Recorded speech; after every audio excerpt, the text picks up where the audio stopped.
नमस्कार दोस्तों, मेरे नाम कृष्णा कुमार है और हम आज की वीडियो में बात करने वाले हैं आप अपना म्यूचुअल फंड का पोर्टफोलियो कैसे बना सकते हो। तो पहले हम ये समझ लेते हैं इस वीडियो में हम क्या क्या सीखने वाले हैं आने वाले वीडियो में। तो सबसे पहले हम समझेंगे कि पोर्टफोलियो क्या होता है। उसके बाद में हम देखेंगे कि अपना गोल को समझ के कैसे इन्वेस्ट करना चाहिए, कैसे पोर्टफोलियो बनाना चाहिए, कितना रिस्क लेना है कितना नहीं लेना है।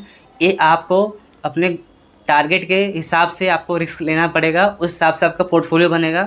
इस बारे में वीडियो में हम बात करने वाले हैं। आगे फ़ंड के टाइप के बारे में बात करेंगे, किस किस टाइप का फ़ंड होता है, उसका सिलेक्शन कैसे करें, उस बारे में इस वीडियो में हम बात करने वाले हैं।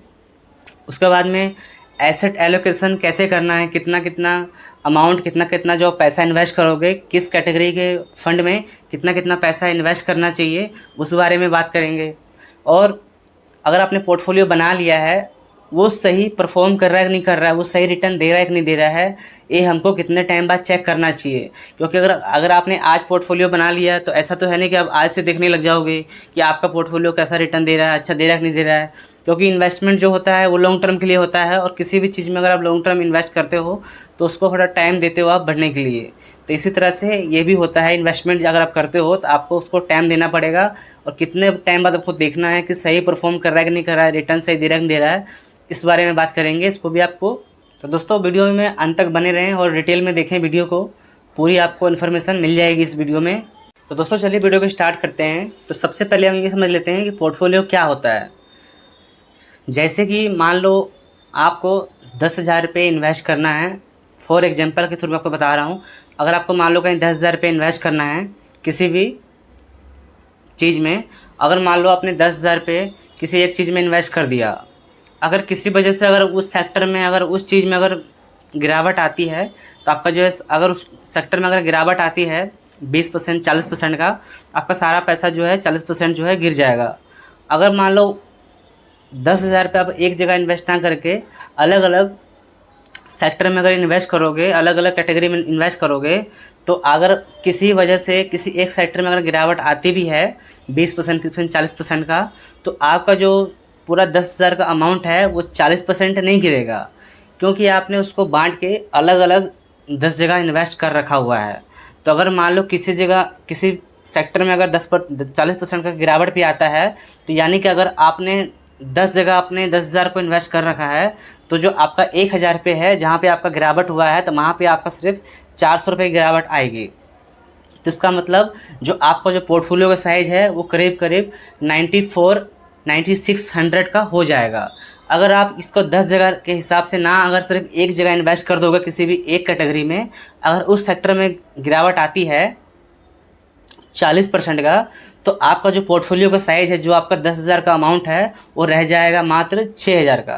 तो आप ये बताओ, अगर आपका जो 10,000 का अमाउंट है, अगर वो 6,000 रह जाए और एक जगह 9400 रुपये रह जाए, 9600 रुपये, तो आपको कहाँ पे ज़्यादा बेचैनी होगी, कहाँ पे आपको लगेगा कि यहाँ से यार बेच के निकल जाना चाहिए, नहीं तो हो सकता है आने वाले टाइम में मेरा ये पैसा ना बचे।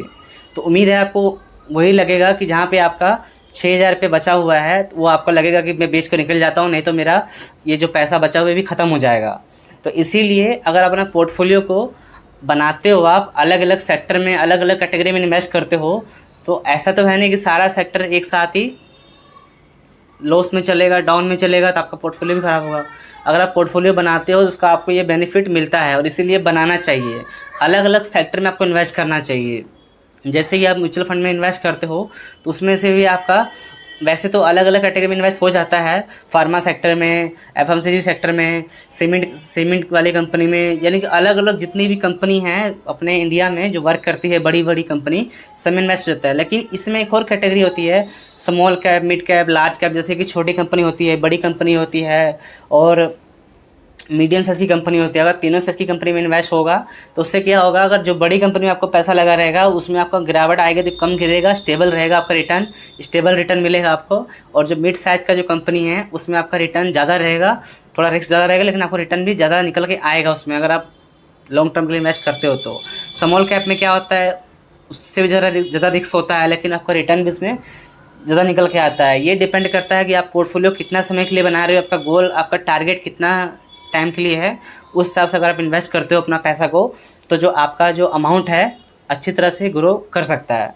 तो इसीलिए पोर्टफोलियो बनाना चाहिए, जैसे कि अपना सारा पैसा किसी एक चीज़ में ना इन्वेस्ट करके अलग अलग कैटेगरी में इन्वेस्ट करें, अलग अलग चीज़ में, ताकि आपको जो पैसा है अच्छा से ग्रो कर सके। अगर मार्केट में किसी वजह से गिरावट आती है तो आपका सारा पैसा ना गिरे। यानी कि म्यूचुअल फंड में भी आप कर सकते हो, स्टॉक में भी डायरेक्ट कर सकते हो, चाहे तो आप गोल्ड में कर सकते हो, सिल्वर में कर सकते हो। अब ऐसा तो है नहीं गोल्ड भी गिर गया, सिल्वर भी गिर गया और IT सेक्टर भी गिर गया और फार्मा सेक्टर में भी गिरावट आ गई, ऐसा तो होता नहीं है। तो इसी तरह से अगर आपका स्टॉक मार्केट अच्छा परफॉर्म नहीं करेगा तो जो गोल्ड है, जो सिल्वर है, वो अच्छा परफॉर्म करेगा। वो अच्छा नहीं करेगा तो डेट कैटेगरी में डालोगे तो वो उसमें अच्छा परफॉर्म निकल के आएगा। इसीलिए आपको 3 से 4-5 कैटेगरी में, अलग अलग कैटेगरी में आपको पैसा इन्वेस्ट करना चाहिए। तो पोर्टफोलियो का ये मतलब होता है और ये बेनिफिट होता है। तो इस चीज़ को आप जब इन्वेस्ट करें तो ज़रूर ध्यान रखें, अपना सारा पैसा सिर्फ रिटर्न के लालच में एक जगह इन्वेस्ट ना करें। क्योंकि रिटर्न देख के अगर आप इन्वेस्ट करोगे, ज़रूरी नहीं है कि आज आपको जो रिटर्न दिख रहे हैं कागज़ पे, आने वाले टाइम में भी वो आपको सेम रिटर्न मिले, इसका कोई गारंटी नहीं होता है। तो इस चीज़ को आप ज़रूर ध्यान रखें।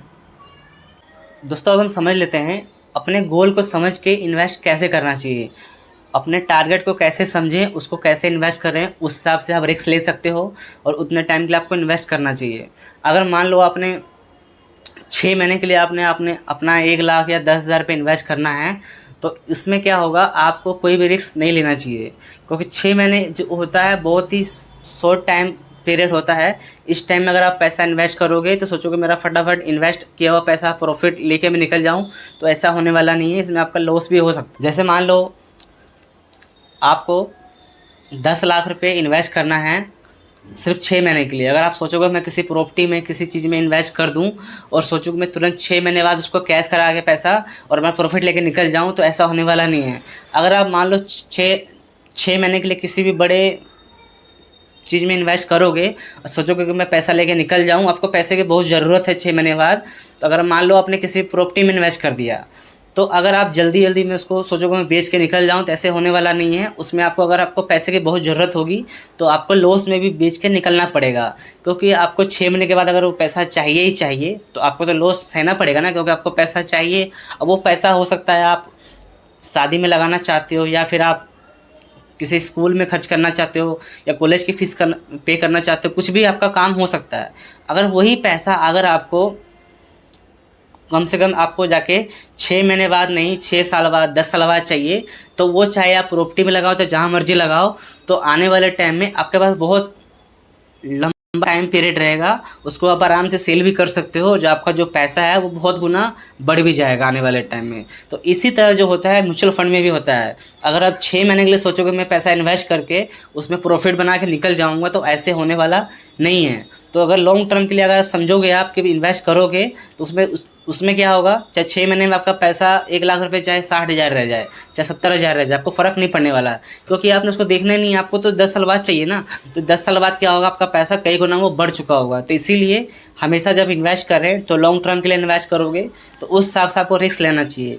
अब हम बात कर लेते हैं, अगर 6 महीने आपको 6 महीने के लिए इन्वेस्ट करना है, 6 महीने, 3 साल, 1 साल, 2 साल के लिए, तो आपको हमेशा डेट कैटेगरी में इन्वेस्ट करना चाहिए। उसमें क्या होता है, आपका जो है स्टॉक मार्केट्स का अगर गिरावट हो चाहे बड़े जो मर्जी हो, उससे फ़र्क नहीं पड़ता है। क्योंकि आपका जो पैसा है हमेशा डेट कैटेगरी में लगा होता है। जो गवर्नमेंट बॉन्ड्स होती है उसमें पैसा लगता है। उससे क्या होता है, स्टॉक मार्केट को मतलब नहीं होता है। जो आपका पैसा है वो फिक्स रहता है, उससे फिक्स आपको इनकम मिलती है। और जो उसमें आपको रिस्क रहेगा, सिर्फ आपको रिटर्न का रिस्क रहेगा। हो सकता है आपको रिटर्न अगर 7%, 6% मिलने वाला हो सकता है आपको 5% मिले, चाहे 6% मिले, इतना ही रिस्क रहेगा। और जो आपका पैसा है वो टोटली सेफ रहेगा। अगर इसके उलट अगर आप पैसा स्टॉक मार्केट में, अगर आप म्यूचुअल फंड में इन्वेस्ट करते हो जो इक्विटी कैटेगरी में इन्वेस्ट करती है, तो आपका रिटर्न मिलेगा नहीं, लेकिन आपका लॉस भी पैसा आपका जो है वो कम हो सकता है। हो सकता है आपका 1 लाख रुपये 60,000 रह जाए, 70,000 रह जाए। इसमें ऐसा हो सकता है अगर आप छोटे टाइम के लिए इन्वेस्ट करोगे तो। अगर आप डेट फंड में करोगे तो आपको कुछ ना कुछ रिटर्न जरूर मिलेगा 6 महीने में, और जो आपका पैसा है वो काफ़ी सेफ रहेगा, उसमें आपका कोई भी रिस्क नहीं रहता है। तो कभी भी इन्वेस्ट करें तो ये चीज़ ज़रूर समझें। अगर आपको लॉन्ग टर्म के लिए इन्वेस्ट करना है तो आपको इक्विटी कैटेगरी में करना चाहिए। अगर आप मान लो 4 साल 5 साल के लिए कर रहे हो, जैसे कि लार्ज कैप कैटेगरी होता है जो बड़ी कंपनी में इन्वेस्ट करती है जो फंड, उसमें इन्वेस्ट कर सकते हो। अगर आपका गोल उससे भी ज़्यादा है 7 साल 8 साल का, तो मिड कैप में भी थोड़ा पैसा लगा सकते हो। उसमें आपका रिस्क थोड़ा बढ़ जाता है लेकिन आपका रिटर्न जो है वो भी बढ़ जाता है। अगर आप चाहते हो कि 8 साल से भी ऊपर 10 साल के लिए इन्वेस्ट करना चाहते हो तो आप स्मॉल कैप में भी इन्वेस्ट कर सकते हो। उसमें आपका रिटर्न जो है बहुत ही अच्छे रिटर्न निकल के आते हैं आने वाले टाइम में, और आपका जो है वेल्थ जो है बहुत अच्छा ग्रो कर सकता है। तो कभी भी अगर आप ज़्यादा टाइम के लिए इन्वेस्ट करना चाहते हो तो आपको ज़्यादा रिस्क लेना चाहिए। अगर आपको कम टाइम के लिए इन्वेस्ट करना है तो आपको कम रिस्क लेना चाहिए। ये चीज़ आपको ज़रूर समझना चाहिए। अगर आपको कम समय के लिए पैसा आपका इन्वेस्ट करना है तो आपका जो प्रिंसिपल अमाउंट है उस पर आपको रिस्क बिल्कुल भी नहीं लेना चाहिए। हो सकता है आपको प्रॉफिट कम मिले तो उसको आप ले लो, लेकिन आप रिस्क में उसको मत डालो। इस चीज़ को आप समझ के चलें। दोस्तों अब हम बात कर लेते हैं फ़ंड के टाइप के बारे में और उसका सिलेक्शन कैसे किया जाता है। जैसे कि आपको इन्वेस्ट करना है तो आपको ऐसा नहीं करना कि आपने बहुत सारे म्यूचुअल फंड अपने पोर्टफोलियो में ले लिए हैं। आपको उसको तरीके से लेना है। जैसे कि आप लार्ज कैप कैटेगरी का फंड अगर लेते हुए, अगर आप 1 से 2 मिड कैप भी लेते हो तब भी चलने वाला है, 1 से 2 स्मॉल कैप ले सकते हो। और अगर आपको आने वाले टाइम में अगर नॉलेज होती है तो सेक्टर फंड में भी इन्वेस्ट कर सकते हो। तो अलग अलग कैटेगरी में आपको इन्वेस्ट करना चाहिए। इसमें डेट कैटेगरी में इन्वेस्ट कर सकते हो, और हाइब्रिड कैटेगरी एक होता है जिसमें कि डेट में और इक्विटी में दोनों में इन्वेस्ट किया जाता है। यानी कि जो डेट कैटेगरी होता है और स्टॉक मार्केट होता है दोनों में इन्वेस्ट किया जाता है, ताकि जो आपका जो पैसा है उसमें ज़्यादा रिस्क भी ना रहे, और अगर मार्केट में गिरावट आती है ज़्यादा गिरे भी ना, क्योंकि दोनों कैटेगरी में रहेगा आपका स्टाइल जो है रिटर्न जो है स्टेबल निकल के आता है। तो कभी भी आप फंड में इन्वेस्ट करते हो तो उसमें अगर आपको लार्ज कैप में करना है तो लार्ज कैप में भी कर सकते हो। अगर मिड कैप में करना चाहते हो तो मिड कैप में करो, स्मॉल कैप में करो। अगर आप हाइब्रिड फंड में करना चाहते हो उसमें भी आप कर सकते हो। लेकिन उसमें क्या होता है, लार्ज कैप मिड कैप की तरह आपका रिटर्न जो है उतना हाई नहीं रहेगा। अगर आप लॉन्ग टर्म के लिए इन्वेस्ट करना चाहते हो तो आप small cap mid cap large cap में इन्वेस्ट कर सकते हो। अगर आप चाहते हो कि थोड़ा कम समय के लिए इन्वेस्ट करना, 3 साल 4 साल के लिए, तो आप हाइब्रिड फंड में भी आप जा सकते हो, उसमें भी आप इन्वेस्ट कर सकते हो। तो ये चीज़ आपको ज़रूर देखना चाहिए। अगर आपका रिस्क अगर ज़्यादा ले सकते हो तो ज़्यादा पैसा आप स्मॉल कैप में इन्वेस्ट रखो, मिड कैप में रखो, उससे कम लार्ज कैप में रखो। अगर आपको रिस्क कम लेना है तो आप उल्टा कर सकते हो, ज़्यादा पैसा आपका लार्ज कैप में रहेगा, उसके बाद मिड कैप में रहेगा, और कम पैसा जो है आपका स्मॉल कैप में रहेगा। इसी तरह से आप कुछ अपना पैसा डेट कैटेगरी में भी रख सकते हो। अगर आप कुछ इमरजेंसी आता है, अगर मार्केट में गिरावट आता है तो डेट फंड में से पैसा निकाल के आप इक्विटी फंड में डाल सकते हो, ताकि आपका रिटर्न जो है और बूस्ट हो जाए। तो ये चीज़ आपको समझने से ही समझ में आएगा, ऐसे एक दिन में समझ में नहीं आता है। तो अगर आप इन्वेस्ट करते हो तो इस चीज़ को ज़रूर ध्यान रखें। अपना पैसा अगर आपको इन्वेस्ट करना है, अगर आपको मान लो कुछ भी आपको अमाउंट इन्वेस्ट करना है, तो उसमें से क्या करो, आप 20% जो पैसा है डेट कैटेगरी में इन्वेस्ट करो। अगर मार्केट में गिरावट तो होती है किसी न किसी वजह से, जब भी मार्केट में गिरावट हो तो डेट कैटेगरी का जो पैसा होता है निकाल के सारा आपको उसमें डाल देना चाहिए इक्विटी कैटेगरी में, ताकि अगर आप आने वाले टाइम अगर मार्केट रिकवर करे तो आपका जो है प्रॉफिट और ज़्यादा निकल के आए औरों से। तो ये चीज़ को आप समझ के चलोगे तो आपका बढ़िया प्रॉफिट निकल के आ सकता है। और अगर आपको इमरजेंसी फंड जो है वो भी बनाना चाहिए आपको। अगर आपका इमरजेंसी फंड जो रहता है अगर वो बना रहेगा तो आप जो अपना इक्विटी कैटेगरी में जो आपका पैसा लगा रहेगा उसको आप नहीं छेड़ोगे। तो उम्मीद है आपको अपना इक्विटी कैटेगरी में इन्वेस्ट करने से पहले आपको अपना इमरजेंसी फंड बनाना चाहिए, यानी कि जो इमरजेंसी पड़ने पे उस पैसे को आप यूज कर सको। जो आपका इन्वेस्टमेंट है, जो आपने 5 साल 10 साल के लिए समझ के इन्वेस्ट किया है, उसको आप ना छेड़ो, क्योंकि आप उसको छेड़ने जाओगे तो हो सकता है उस टाइम पे मार्केट में गिरावट हो, आपको लॉस हो रहा होगा, उस टाइम में पैसा निकालते हो आप तो आपको लॉस हो सकता है। इसीलिए अपना कुछ पैसा जो है इमरजेंसी फंड में बना कर रखो। इमरजेंसी फंड यानी कि कुछ आप लिक्विड फंड में रख सकते हो, चाहे आप एफडी कर सकते हो, चाहे आप अपने अकाउंट में रख सकते हो।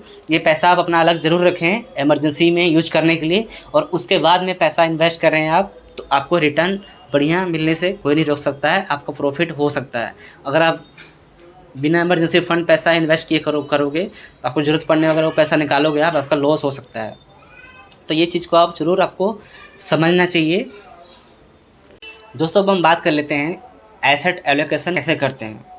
एसेट एलोकेशन ऐसे कर सकते हो आपको पहले अपना रिस्क समझना पड़ेगा, आप रिस्क कितना लेना चाहते हो, कितने टाइम इन्वेस्ट करना है, और उस हिसाब से आप इन्वेस्ट कर सकते हो। जैसे कि अपना आप जो पैसा इन्वेस्ट करना चाहते हो तो आपको इक्विटी कैटेगरी में पैसा इन्वेस्ट करना है। इक्विटी यानी कि जो पैसा स्टॉक मार्केट में पैसा लगाया जाता है वो होता है इक्विटी कैटेगरी का म्यूचुअल फंड। तो इस चीज़ को आप समझ कर रखें। कुछ पैसा आप इक्विटी कैटेगरी के म्यूचुअल फंड में लगा सकते हो अपने रिस्क के हिसाब से, कुछ आप लगा सकते हो डेट कैटेगरी में, कुछ आप गोल्ड में लगा सकते हो, फंड में लगा सकते हो। तो ये अलग अलग 4 कैटेगरी में आप अपना पैसा इन्वेस्ट कर सकते हो अपने रिस्क के हिसाब से। यानी कि अगर डेट कैटेगरी में जो पैसा आप इन्वेस्ट करते हो तो आने वाले टाइम में अगर मार्केट में गिरावट आती है तो वो पैसा निकाल के आप जो पैसा है उसमें भी आप डाल सकते हो।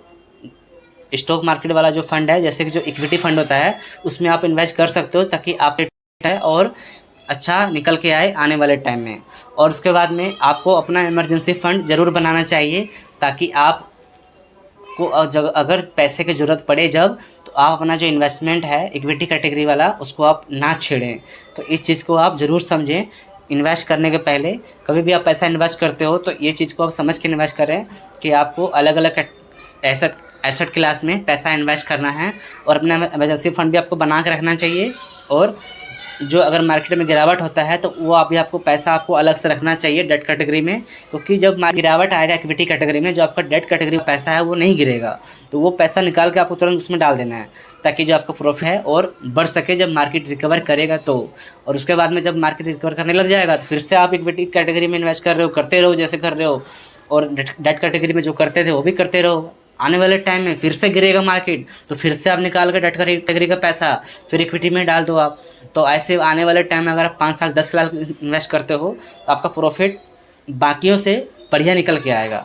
तो ये चीज़ को आप ज़रूर देखें, समझें, फिर इन्वेस्ट करें। और एसेट एलोकेशन अपने हिसाब से करें कि आपको इक्विटी में कितना इन्वेस्ट करना है, डेट में कितना करना है, हाइब्रिड में कितना करना है। यानी कि इक्विटी में ज़्यादा रिस्क होता है, हाइब्रिड में कम रहता है, गोल्ड में उससे भी कम रहता है, डेट कैटेगरी में उससे भी कम रहता है। तो आप ये अपने हिसाब से इन्वेस्ट कर सकते हो।